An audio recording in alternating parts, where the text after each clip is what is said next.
Welcome to Muslim Network TV. This is Imam Malik Mujahid. What's happening in the Middle East? Not about what is happening in Al-Aqsa or other places, but Iran and Saudi Arabia meeting, developing relationship, diplomatic, and in the middle of both of them is China, facilitating that relationship at the top level. Where is the United States of America in this? What China is doing, what it means for the realignment of powers there, what it means for other things. Will it reduce chances of war in Yemen?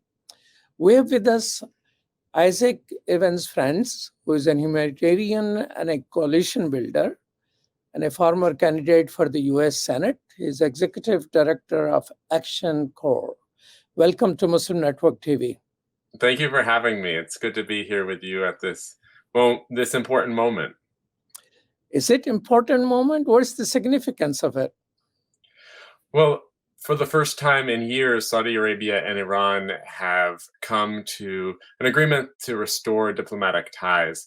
That happened last month, and yes, you're right that it was China that brought the two warring sides together, these two adversaries. That has clear implications for the people of Yemen. Something else significant that happened just in the last few days, and we see reporting on this in the mainstream media, is that Saudi and Omani forces have come. Teams have met in Sana'a, the capital of Yemen, meeting with the Sana'a government to talk about peace and to negotiate a permanent ceasefire. Now, those words, permanent ceasefire, we at Action Corps, my organization, my humanitarian advocacy organization, we've been calling for a permanent ceasefire for years. This is the first time that we're hearing Saudi Arabia and the Houthi forces talking about permanent ceasefire. We're also seeing the elements of the blockade being lifted, where ships are being able to get into the ports, which is groundbreaking and so important from a humanitarian perspective. So, does the credit go all to China, or Saudi Arabia was sick and tired of not going anywhere with war in Yemen? There are a number of factors here. Obviously, China has played an important role. The warring parties are playing a role in that their willingness to have serious peace talks. The fact that there's been a de facto ceasefire for over 12 months is important, or at least there have been no airstrikes. Not a single Saudi airstrike on Yemen in over 12 months. And that came about as the result of, first of all, there was fatigue for in this war. Saudi Arabia has spent a tremendous amount of resources on this war that was supposed to be, it was Operation Decisive Storm back in March of 2015. It was supposed to last a very short time, but it's turned into a war that's lasted over 8 years and been incredibly costly to Saudi Arabia. But the other factor here, which I think often is overlooked, is the importance of the global grassroots movement of everyday people in the United States, in the United Kingdom, in Canada, in Europe, and in Yemen, standing together and saying the blockade must be lifted, the bombings must stop. The United States and other Western powers need to withdraw from this conflict, which has only exacerbated the suffering in Yemen. Now, war in Yemen on and off has been there for a very long period of time with different shape and different format. Do you think Iran and Saudi Arabia talking with each other will bring a lasting peace? What we know is that foreign intervention, foreign aggression only exacerbates civil conflicts. It only makes the suffering worse. It's only escalated and it turned what was an internal conflict into a regional, essentially a catastrophe. I mean, 400,000 people have died in this war, and that's just what's been recorded. We know that 2/3 of the country is dependent on humanitarian aid. Now, the suffering is not going to end overnight, and I'm not sure that the civil conflict will end overnight either. But the fact that goods will be able to get into the country, that will be so important, because that blockade has been a nightmare for the country. It's cutting off many of the commercial imports makes a real difference, for a country that's so import dependent. So this is an important breakthrough. We're changing. There's going to be a big shift, and there is happening right now a shift in the war, and that we're going to be seeing a new phase. This is a really important shift, and I'm cautious. I'm always cautiously optimistic when I see this sort of news, but this is a breakthrough. If it is a breakthrough, is it somewhat of a victory for Iran? Honestly, I think this is a victory for everyone. In war, it's hard to really define who is the winner in this war, because it was certainly not the Yemeni people, and I don't believe that anybody is a loser in moving towards peace. Certainly, this is good for countries of the Middle East, not just Yemen, but the surrounding countries. There is a news that the CIA chief is visiting Saudi Arabia. Is it a statement of a cause of concern on the part of the United States? Clearly, you can see in the press that there has been concern from the United States government. That doesn't reflect the majority of the will of the American people, who want peace, who want an end to the war, who never agreed for the United States to become embroiled in this conflict. Congress never declared war. Congress never authorized U.S. forces to be deployed to support Saudi Arabia in its war in Yemen. But the hand wringing, the comments about being blindsided by this isn't what the United States government should be worrying about. I mean, the United States should be celebrating this breakthrough between Saudi Arabia and Iran. If the United States is truly interested in prioritizing the security of Americans and global security, the well-being of people around the world, then the United States should be celebrating and encouraging and supporting these steps towards peace in the Middle East.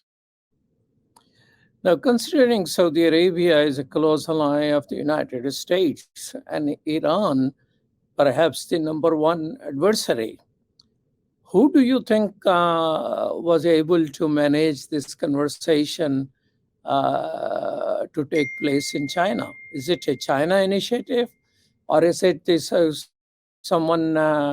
some diplomacy on the part of Iran or Saudi Arabia? Well, clearly it's all of those parties, right? It's not just one, but it's required all of them to come to the table. Now, the fact is that Saudi Arabia and Iran had been having direct peace talks prior to this year, but China's ability to provide a neutral space for the two of them to talk was an important step. The United States has been a party to this conflict. The United States was providing the mid-air refueling of Saudi fighter craft that were then going and dropping bombs on civilians in Yemen. That was happening just a few years ago. And even in early 2022, you saw some of the worst airstrikes, the most intense airstrikes happening, the bombing of prisons, of communication towers, of civilian infrastructure and of civilians. That was being done with U.S. support that was providing the maintenance support for those Saudi fighter jets.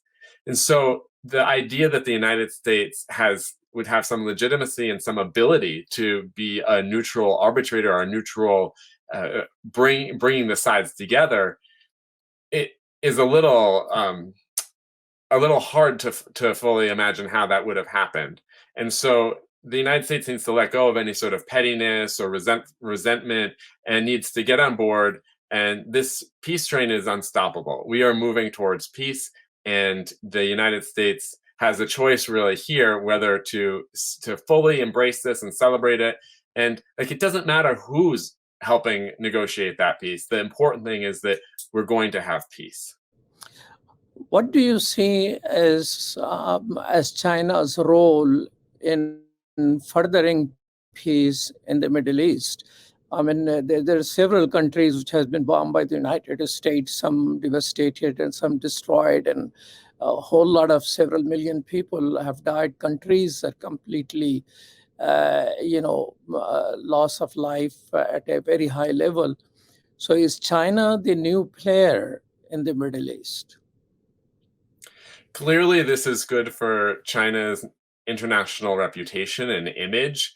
The fact that they are able to negotiate peace and help bring these sides together. If we're able to achieve a lasting ceasefire and peace in Yemen and Saudi Arabia withdraws, which it appears Saudi Arabia is withdrawing, the fact that the ships have been able to, for the first time in years, been able to enter the port of Aden without first getting inspected in Jeddah, like that is really significant. And if it's China that helped get that breakthrough, well, then that's good for China, but that's also good for the civilians of Yemen. It's good for the people of Iran and of Saudi Arabia. And ultimately, I believe that peace is in all of our interests, and that's good for Americans as well.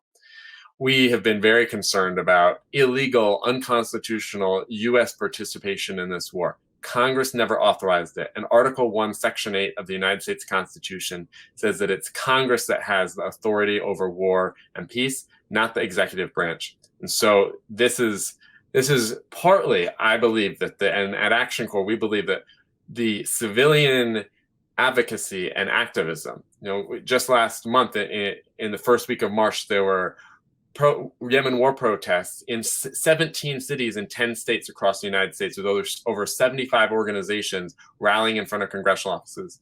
This was noticed by the senior U.S. government officials from the White House. We got that feedback from colleagues of ours that they were aware of this activity, this protest activity.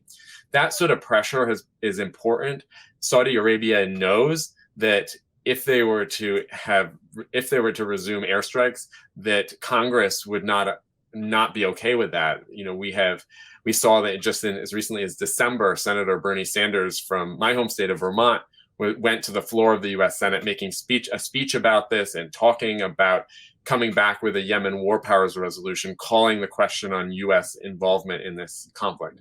So it's this movement towards peace in Yemen is the result of many different forces, but one of them is the American people standing up and saying this war may not continue in our name.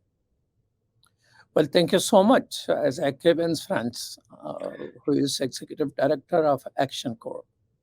Thank you for your time and your interest. You're watching Muslim Network TV. Please continue to tune in for other programs. Peace. Salam.